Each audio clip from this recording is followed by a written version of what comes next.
Sa puso ng Queens, New York, may isang bagong tahanang inuwian ng lasa, kultura at kwento.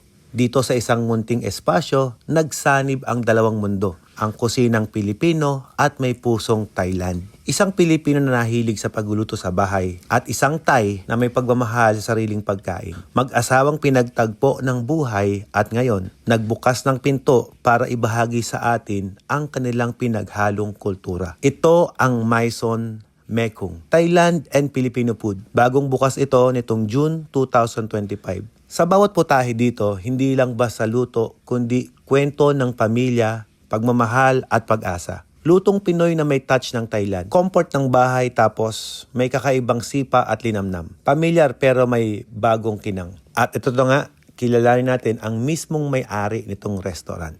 Mabuhay! Sawadee ka! Welcome to Maison Mekong. Maraming salamat po sa inyong pagbisita dito sa amin and sana po magustuhan nyo ang aming munting hinain na pagkain sa inyo. Yo! Thank you, brother. Ang sarap nito.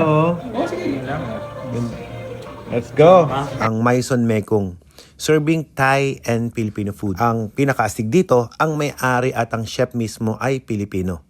Yup, siya mismo ang nagluluto at kasama niya ang kanyang asawa na Thai. Kaya sa bawat pagkain dito, Pinoy ang puso. Comfort food ng Pilipino na may twist ng Thailand. Pamilyar pero may bagong kilig sa lasa. Kaya sa mga ka-watermax natin dyan at mga ka-food trip, suportahan natin ng bagong bukas na restaurant ng ating kababayan. Subukan mo ang Maison Mekong Thailand and Filipino food. Dito yan sa Queens, New York. Sawadee ka! Joy! Bon appetit! Ayan guys, ito yung in-order naming food. Ito yung pa. Beef pa and chicken pa. Kasi Thailand nga di ba? With chicken, sweet and spicy. What's this? Chef, what's this? I don't know, babe. Just try it. It's so good. Itong calamari, masarap. At yung egg ari, ano yan? Pad Thai. Pad Thai. Try natin guys yung in-order naming keri-keri. Specialty nila dito. Guys since ito ay kare-kare, dito na naman kung meron ditong alamang, kung talagang legit to na Filipino food. Kabayan, Hello po. ito ba may alamang? Wala po. Ay naku! Pero on the side ko, kasi kailangan nilutuin po siya na walang alamang dahil pag may mga allergy po. Oo, tama. So on the side ko siya para. Tama.